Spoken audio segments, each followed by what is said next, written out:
Save किया था ना? मैं सिर्फ इसलिए गया था क्योंकि उसने मुझे कॉल किया, that's it. But listen तो. Save it for someone else. जिंदगी में सेव करना जरूरी है, मगर जब बात पैसों की हो, सिर्फ सेविंग से काम नहीं चलेगा। इक्विटी म्यूचुअल फंड्स में इन्वेस्ट कीजिए और अपने सेविंग्स को आगे बढ़ने का मौका दीजिए। Mutual fund investments are subject to market risks. Read all scheme-related documents carefully. Hi and welcome to this edition of ThePrint Security Code. Like you, millions of viewers and readers have appreciated The Print for its granular on-ground coverage and deep analysis of ongoing issues. Good journalism, though, needs funding, and that means subscription from discerning viewers and readers like you. I appeal to you to subscribe to The Print. The links in the description below. The story began with a burial, just as so many Gaza stories do. The bodies of the Sufi preacher Sheikh Izzuddin al-Qassam and the two comrades in arms killed with him fighting the Palestine police in November 1935 were laid out in the Al Jarina Mosque in the shadow of the city's Abd al-Hamid clock tower. Thousands from the areas surrounding the Haifa docks joined the funeral procession. The governor of the Arab Bank, Rashid al-Hajj Ibrahim, solemnly laid the flags of Saudi Arabia, Iraq and Yemen on the bodies. Friend and martyr, one eulogy documented by the scholar Mark Sanagan records. I have heard you preach from this platform, resting on your sword. Now that you have left us, you have become by God a greater preacher.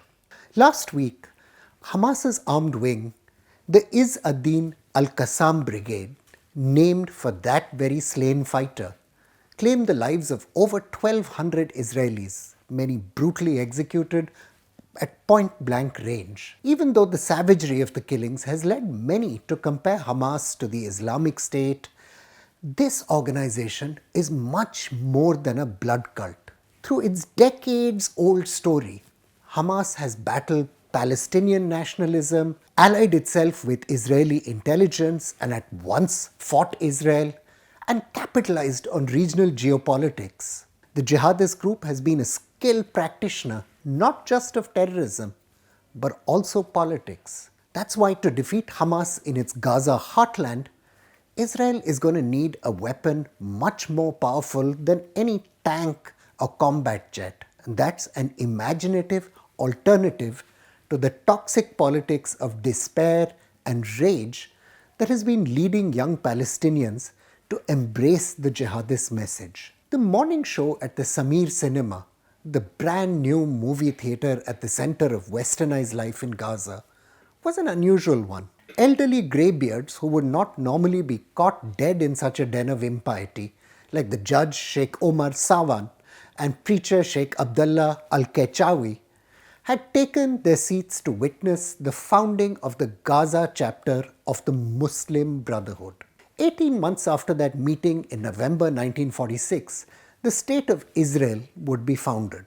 The Brotherhood had begun to prepare Gaza for jihad, historian Jean-Pierre Filiu has noted. The group led by Izz-ad-Din had waged a losing battle against that very outcome, assassinating Jews and British officials. The Brotherhood-linked Gaza Islamists did not do much better. Led by Egyptian military officers, insurgents staged unsuccessful attacks against the Kafar Darom kibbutz, or Jewish settlement, in the summer of 1948, and briefly captured the immigrant Jewish colony of Yad Mordechai. Gaza, which is about some 360 square kilometers, became home to over 200,000 Palestinians evicted from their lands in what was now Israel, overwhelming the 80,000 local inhabitants.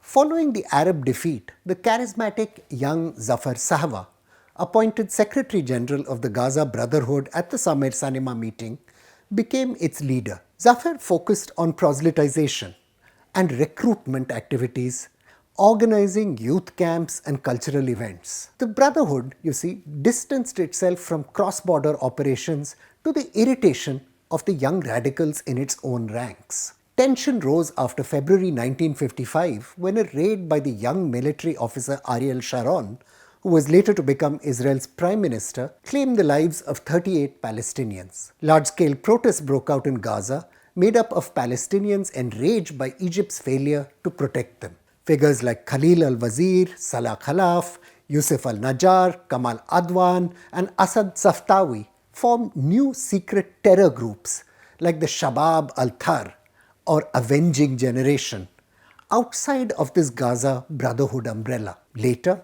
after meeting a young Cairo merchant son named Yasser Arafat, they founded Fatah, the bedrock of the Palestinian nationalist movement. Egypt's decimation in the War of 1967 led a wide spectrum of nationalist and left-wing Palestinian groups to unite in the hope of shaping their own destiny, rather than letting other Arab states like Egypt do it for them. The Brotherhood, now led by the refugee and Gaza cleric Sheikh Ahmed Yassin, refused to join in, expert Ahmed Qasim Hussein records. The Brotherhood instead condemned what it called, and I quote, false prophets of liberation and revolution, deceitful heroes who have misled their people, who have exiled the preachers of Islam, thrown into prison the purest Muslim youth, combated any sincere Islamic sermon, all the while encouraging moral corruption, intellectual deviance, and imported lifestyles. In other words, the Brotherhood thought building an Islamic identity for Gaza was more important than the struggle for Palestinian independence. Even though the Brotherhood sat out the storms of the 1970s, when Fatah seized the global stage with a series of spectacular terrorist attacks, thoughtfully chronicled by the historian Helena Coben, if you would like to read a book about it, it wasn't idle.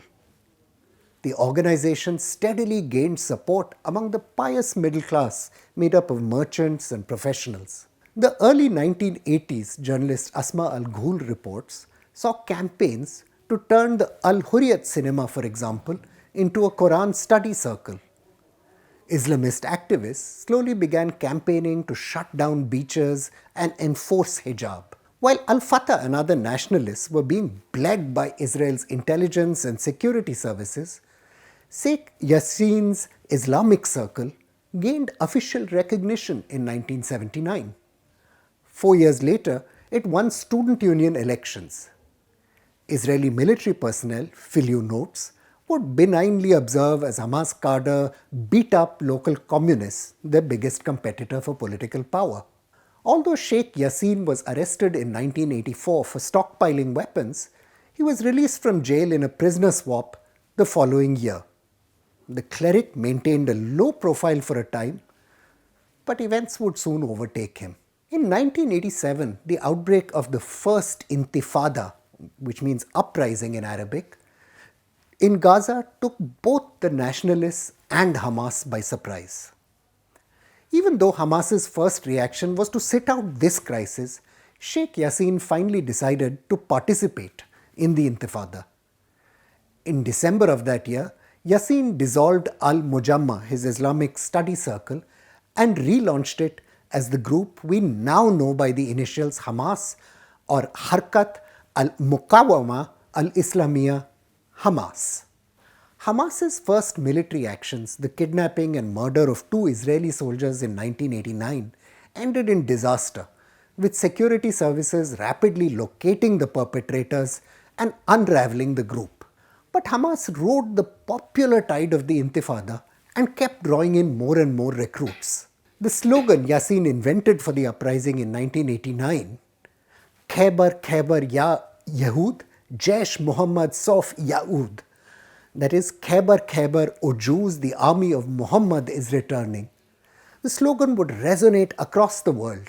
Fugitive jihadist Masood Azhar's Jaish-e-Mohammed, which twice brought India and Pakistan to the edge of war, in fact took that very name, the army of the Prophet. Yassin's slogan was plastered across the Jaish's headquarters in Bhavalpur with some small emendations.